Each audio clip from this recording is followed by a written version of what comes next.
ഇന്ത്യയുടെ വിവിധ സ്ഥലങ്ങളിൽ നിന്ന് കയറ്റി അയക്കുന്ന ചരക്കുകളിൽ നിന്ന് വ്യത്യസ്തമാണ് കേരളം പുറത്തേക്ക് അയക്കുന്നവ എന്ന് വ്യക്തമാക്കുന്നതായിരുന്നു കേരള ഹൗസിന്റെ ഓണാഘോഷം. തീക്ഷ്ണമായ ഒരു ചർച്ചയാണ് സൗത്ത് പാർക്ക് റെസ്റ്റോറന്റിൽ നടന്ന ചടങ്ങിൽ നടന്നത്. കേരള സാഹിത്യ അക്കാദമി അവാർഡ് ജേതാവ് ബെന്യാമിൻ ലോക ഭരണകൂടങ്ങൾ ഈ പുതിയ കൂട്ടായ്മയെ ഭയക്കുന്നു എന്ന് പറഞ്ഞു.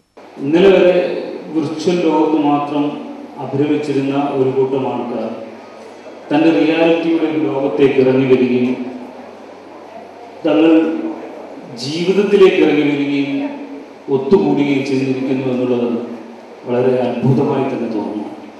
പുതിയ സിനിമാ സംവിധായകർ ഈ ഏറ്റവും പുതിയ സാഹചര്യത്തെ മനസ്സിലാക്കണമെന്ന് ബഹറിലെ ആദ്യത്തെ മുഴുനീള മലയാള സിനിമാ സംവിധായകൻ അജിത് നായർ പറഞ്ഞു. 4 ചുമരുകൾക്കുള്ളിൽ ഒതുങ്ങരുത് ഇത്തരത്തിലുള്ള ചർച്ചകളെന്ന് പിന്നണി ഗായകൻ അജയൻ അഭിപ്രായപ്പെട്ടു. ചടങ്ങിൽ Zuber Kannur, Basheer Ambalayi, EV Rajeevan, steel mark Vinod, James Koodal തുടങ്ങിയവർ പങ്കെടുത്തു.